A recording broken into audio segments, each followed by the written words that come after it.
Kaixo, gaurko bideoan Pitagorasen teoremaren inguruko ariketak egitera goaz. Ekarri dizkizuet bi ariketa hiruki ezberdinekin eta beste bi ariketa beste bi formekin. Hastera goaz. Lehenengo hiruki hau dugu. Eta utziko dizuet pentsatzen lehenik zer den. Eskalenoa, isoszelea edo alde berdina. Bueno, ikusten dugunez, bi alde hauek berdin neurtzen dute eta orduan isoszelea izango da. Eta angeluen aldetik ze uste duzue dela. Ez badakigu nolakoa den angelu bat, beti erabili aldugu horritxu bat. Horrien angelu hau 80 gradukoa da.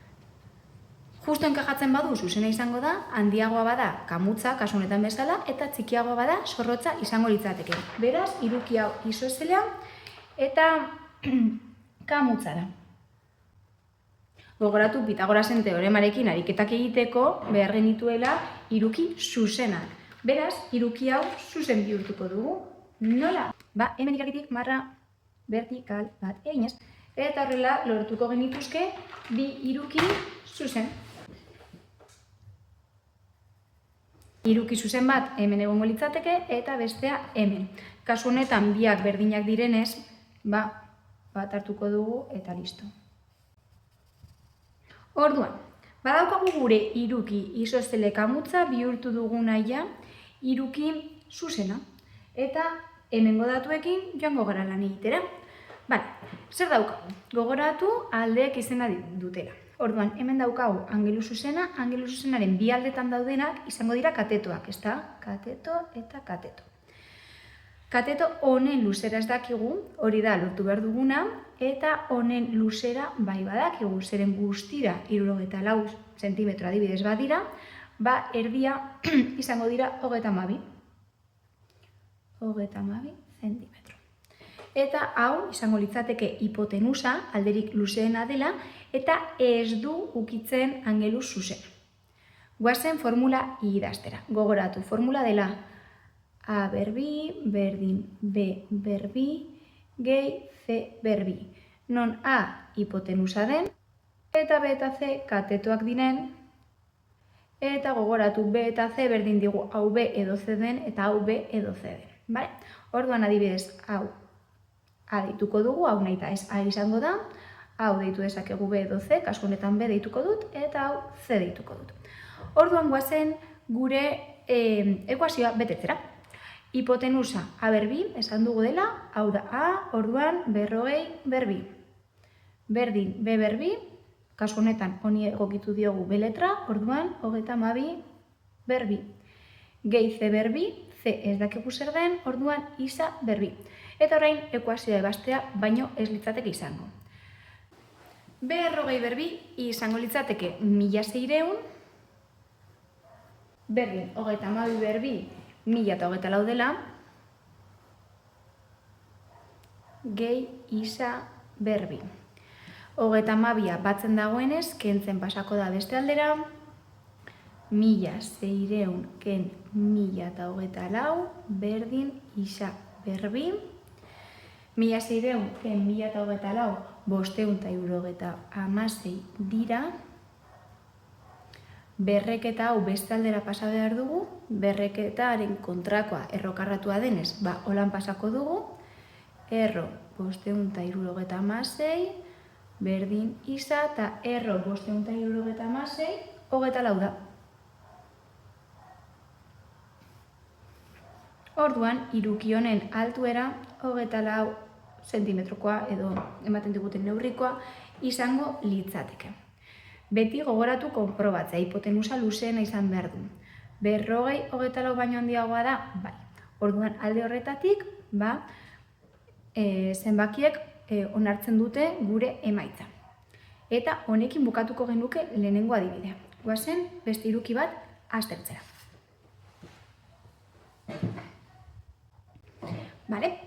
Hiruki honetan daukagu neurri bakarra, baina ja ikusten dugu nahiko antzekoak direla aldeak, neurtuz gero gutxi gora bera,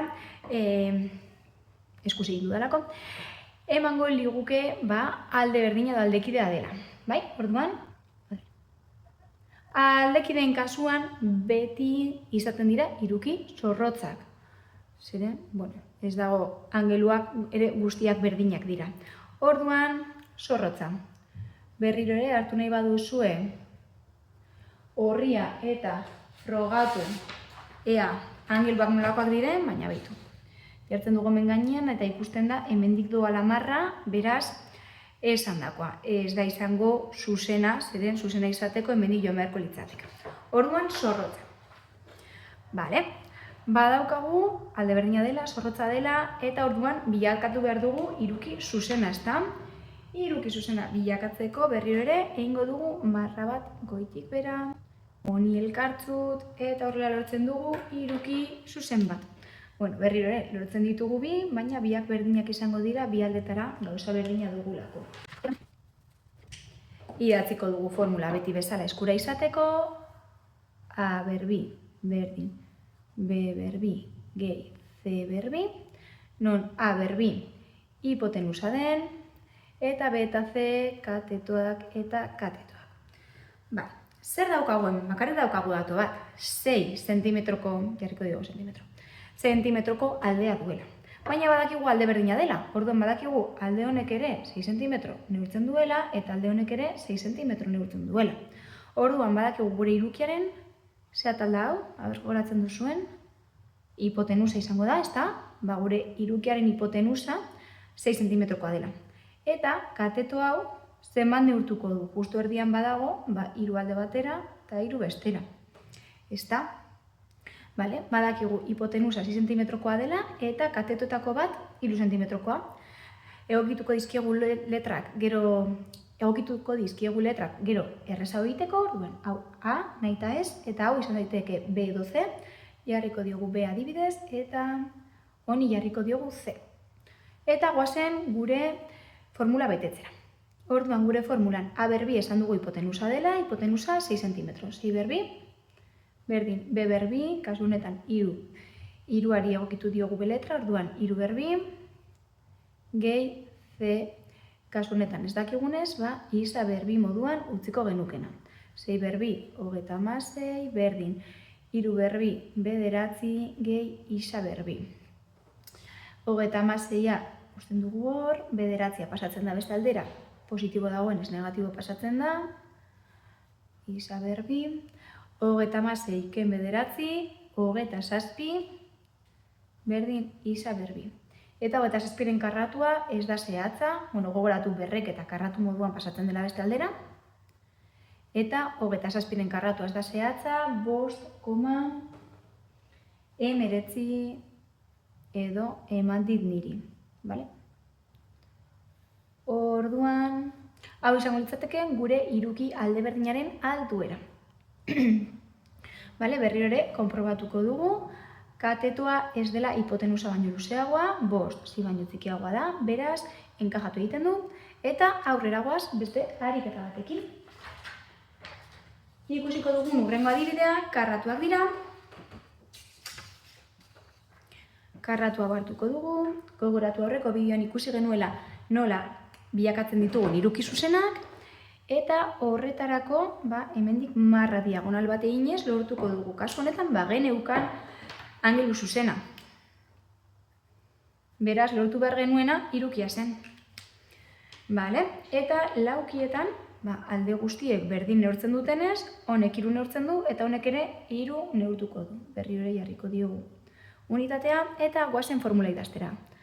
A berbi, berdin, B berbi, gehi, C berbi. A berbi esan dugu hipotenusa dela, B katetotako bat eta C beste katetoa.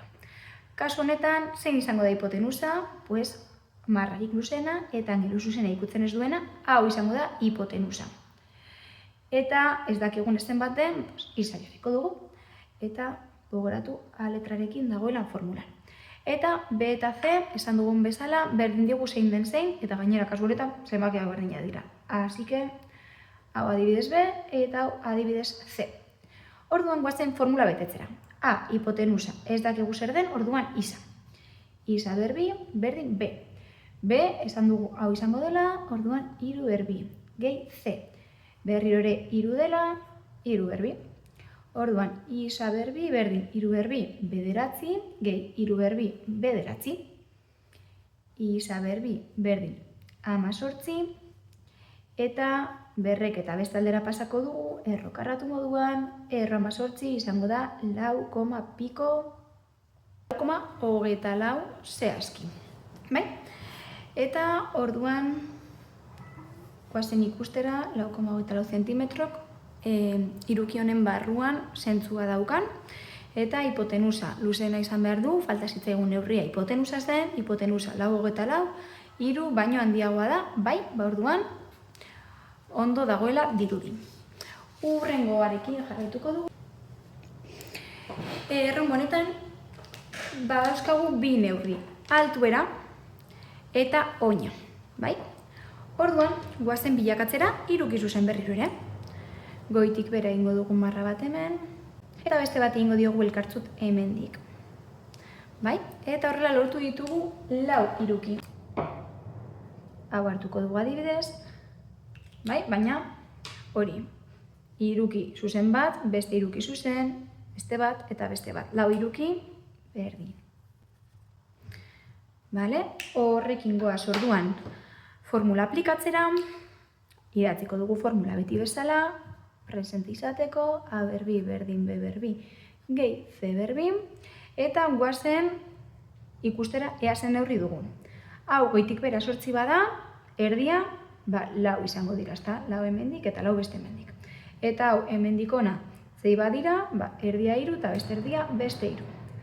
Orduan daukagu iruki zuzen bat, zeinen alde bat 4 den eta beste aldea 3 den. Zein da falta zaigun aldea? Hipotenusa edo katetoak? Hipotenusa da. Luzeena delako eta ez duelako ikutzen angelu zuzena. Orduan, badaukagu hipotenusa ez dakigula zein den. Badaukagu katetoak, esan bezala B eta C berdin digula, hau adibidez B deituko dugu eta hau adibidez C deituko dugu. Eta guazen formula betetzera. A berbi, esan dugu ez dakigula zer den, orduan isa berbi. B berbi, honi esan diogu B izango zela, orduan 4 berbi gehi C, esan dugu hau izango dela, 3 berbi. Isa berbi orduan izango da 4 berbi 16 gehi 3 berbi 9. Isa berbi berdin 25. Berrek eta beste aldera pasatzen da erro karratu moduan, eta erro eta 5 izango da, 5 zentimetro izango du gure hipotenusak. Guazen probatzera ea zentzua daukan, 4 aldeko kateto bat, 3 aldeko kateto bat, falta dena, 5 izan daiteke, bai? Eta azken ariketarekin goazen ja. Eta erronboide hau izango da gure azken ariketa. Batzutan pistak ematen dizkigu ariketak, eta ja ikusten dugunez, hemendik neurri bat eman digutela eta hemendik beste bat, baina ikusi aldugu iruki zuzena lortzeko, hemendik egin beharko dugula marra. Igual mota honetako ariketetan ez duzu ikusten zergatik atera marra bat hemendik erditik, baina bai garrantzitsua da, zeren marra hori izango da altuera. Eta azalerak lortzerako unean altuera beharko dugu azalera lortzeko. Orduan, hauek lortzea garrantzitsua izan daiteke, ez bakarrik Pitagorasen teoremaren inguruko ariketak egiteko, baizik eta ere azalerako ariketak egiteko. Orduan, guazen formula idaztera, A berbi, berdin B berbi, gehi C berbi, hipotenusa, kateto, ze datu daukagu hemen? Alde bat dela 7 zentimetrokoa, beste bat 22 zentimetrokoa, eta falta zaigu azken alde hau, hipotenusa hau izango da, 22, luzeena delako, ez du angelu zuzena ikutzen, orduan hau A izango da, eta hipotenusa, eta katetotako bat hau izango da, eta deituko dugu B adibidez, eta hau deituko dugu C. Nahi baduzue utzi. B letra ere ondo dago, ez dago arazorik. Nahi duzuen moduan egin alduzue B eta C aldatu dira. Ez liatu hori zein den hipotenusa eta zein den katetoa. Hori, bestela ez du ondo emango. Formula betetzera goaz, 22 esan dugu dela hipotenusa, beraz, 22 berbi, berdin, B, dela 7, zazpi berbi, gehi C, ez dakigula, zazpi berbi, hogeita bi berbi, 484 da, berdin zazpi berbi, 49, gehi isa berbi, 49 beste aldera pasatzen da, kentzen, beraz, 484, ken 49, berdin isa berbi, 435 izango da isa berbi, eta berreketa errokarratu modura pasatzen da, beste aldera, erro 435, berdin isa, 20,8 da isa, bai? 20,8 zentimetro, adibidez. Orduan, zentzua daukan ikustera goaz, honek 7 kateto batek, beste katetoak 20 eta hipotenusak 22, bai, zentzua dauka. Eta espero dut bideo honetan asko ikasi izana, eta hurrengo bideoetan ere nirekin jarraitzea.